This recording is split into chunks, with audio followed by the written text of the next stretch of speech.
Hi hello నమస్తే అందరికీ నమస్కారం. అందరూ ఎలా ఉన్నారండి? నేనైతే చాలా బాగున్నాను. మీరందరూ కూడా బాగుండాలని మనస్ఫూర్తిగా కోరుకుంటున్నాను. Welcome back to our channel laddu vlogs 369.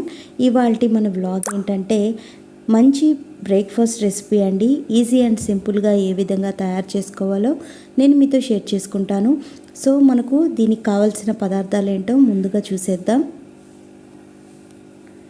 Carrot తురుము, క్యాబేజ్ తురుము, అలాగే టమాటో ముక్కలు, ఉల్లిపాయ ముక్కలు, కొత్తిమీర, కరివేపాకు, సన్నగా తరిగిన పచ్చిమిరపకాయలు, వీటితో పాటుగా 3 కోడిగుడ్లు,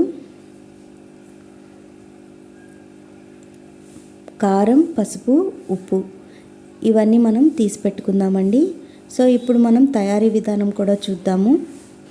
వీడియోలోకి వెళ్ళే ముందు నాదొక రిక్వెస్ట్ ఫ్రెండ్స్, మన ఛానల్ని మొదటిసారి చూస్తున్నట్లయితే సబ్స్క్రైబ్ చేసుకోండి, లైక్ చేయండి, షేర్ చేయండి. మంచి వీడియోస్తో మేము ముందుకు వస్తాను. సో నేను కోడిగుడ్లని ఈ విధంగా ఈ బౌల్లో తీసుకున్నాను, పగలగొట్టుకున్నాను. ఇందులో మనం సన్నగా తరిగిన ఉల్లిపాయ ముక్కలు, టమాటో ముక్కలు, క్యారెట్ తురుము, క్యాబేజ్ తురుము, సన్నగా తరిగిన పచ్చిమిరపకాయలు, కొత్తిమీర, కరివేపాకు, వీటితో పాటుగా మనం ఎంత తినగలమో అంత కారం అయితే వేసుకోవాలి. తక్కువ కారం తినేవాళ్ళు అయితే తక్కువగా వేసుకోండి, ఎక్కువ తినగలము అనుకున్న వాళ్ళు 2 స్పూన్లు వేసుకోండి. పసుపు, అలాగే రుచికి సరిపడా ఉప్పు.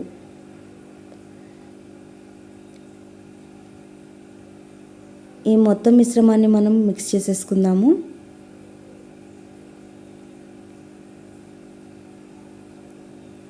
సో ఈ విధంగా అయితే మిక్స్ చేసేసుకున్నాను. మనకు ఇంకొంచెం పల్చగా కావాలనుకుంటే ఇంకొక ఎగ్ని బీట్ చేసి వేసుకోండి. లేదు మాకు ఈ కన్సిస్టెన్సీ సరిపోతుంది అనుకుంటే 3 కోడిగుడ్లు సరిపోతాయి. సో ఈ విధంగా అయితే నేను బాగా బీట్ చేసుకున్నాను. మనం ఎంత ఎక్కువగా బీట్ చేస్తే అంత ఫ్లఫీగా వస్తుందండి మనకు పునుగులు అనేవి, ఎగ్గు పునుగులు. సో నేను ఇట్లా గుంట పునుగులు గిన్నె ఉంటుంది కదా మన దగ్గర, అది తీసుకొని ప్యాన్ పెట్టేశాను. ఇందులో మనం అయితే ఆయిల్ యాడ్ చేసుకున్నాను. సో ఇప్పుడు చూపిస్తున్న విధంగా మనం ఇలాంటి గుంట గంటె తీసుకొని బాగా మిక్స్ చేసుకొని ఆ మిశ్రమాన్ని కొంచెంగా ఈ గుంటల్లో అయితే వేసేసుకోవాలండి. అప్పుడే మనకు పునుగులు రెడీ అవుతాయి కదా. సో మనం ఈ ప్రాసెస్ అంతా సిమ్లో పెట్టే చేసుకోవాలి, స్లో ఫ్లేమ్లో ఉంచుకొని చేసుకోవాలండి. మంట కొంచెం పెద్దది పెట్టినా, మీడియం పెట్టినా కిందంతా కొంచెం డార్క్ కలర్ అయిపోతుంది, మాడిపోయినట్లు అవుతుంది. సో మనం సిమ్లో పెట్టుకొని ఈ గుంట పునుగులు అనేది వేసుకుందాము. సో ఇంట్లో వాళ్ళందరూ ఎప్పుడూ అడుగుతూ ఉంటారు కదండి, ఇంట్లో వాళ్ళు మమ్మల్ని ఎప్పుడూ అడుగుతూ ఉంటారు, రోజు ఇడ్లీ దోశ తిని బాగా బోర్ కొడుతుంది, ఏదైనా డిఫరెంట్ ఐటెం చేయండి అని చెప్పనేసి అడుగుతున్నారు.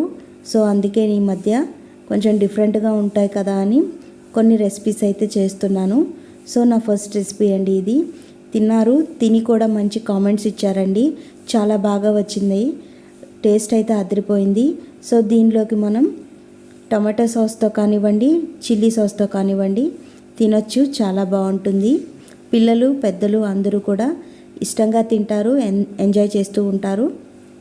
సో ఈ విధంగా మనం చూపిస్తున్నాను కదా, ఈ విధంగా అన్ని గుంటలు పునుగులు వేసేసుకోవాలి, ఎగ్ పునుగులు. దీని మీద మూత పెట్టి ఉడికించుకోవాల్సిన అవసరం లేదండి. స్లో ఫ్లేమ్లో ఉంచి ఈ విధంగా వదిలేసామంటే మనకు లోపల ఉన్నటువంటి వెజిటేబుల్స్ అన్నీ కూడా బాగా కుక్ అవుతాయి. సో అందుకోసమే సిమ్లో పెట్టేసి మనం పునుగుల్ని ఈ విధంగా అయితే బాగా కాల్చుకోవాలి 2 వైపులా. సో ఎప్పుడు కూడా మీరు గుంటల్లో కొంచెం తక్కువగానే వేసుకోండి, ఫుల్గా వేయకండి. అలా వేస్తే ఈ విధంగా స్ప్రెడ్ అయిపోతుంది. సో నేనైతే ఇలా స్ప్రెడ్ అయిపోయింది. సో మీరు ఇలా వద్దు అనుకుంటే కొంచెం తక్కువ క్వాంటిటీ అయితే గుంట పునుగులు వేసుకోండి. సో మనం ఒకవైపుకి తిప్పేసుకున్నాం కదా, చూసారా మంచి కలర్ అయితే వచ్చింది కదా. ఈ విధంగా వచ్చేంత వరకు మనం ఫ్రై చేసుకోవాలి. ఇప్పుడు మరోవైపుకి అన్నీ కూడా టర్న్ చేసేసుకోవాలి. అన్నీ రెండో వైపుకి నేను తిప్పేశానండి.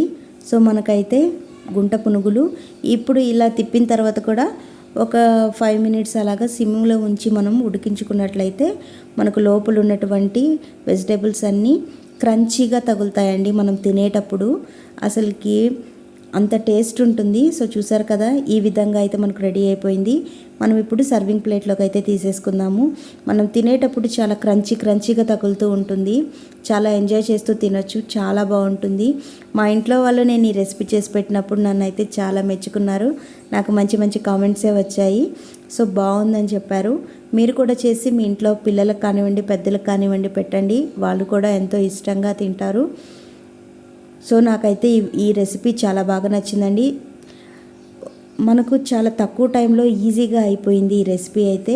టైం లేనప్పుడు, ఏవైనా ఇడ్లీ పిండి, దోశ పిండి అలాంటివి లేనప్పుడు అప్పటికప్పటికి ఇన్స్టెంట్గా పిల్లల కోసం, పెద్దల కోసం చేసి పెట్టాలి అనుకున్నప్పుడు ఇలాంటివి ట్రై చేస్తే మనకు తొందరగా అయిపోతుంది.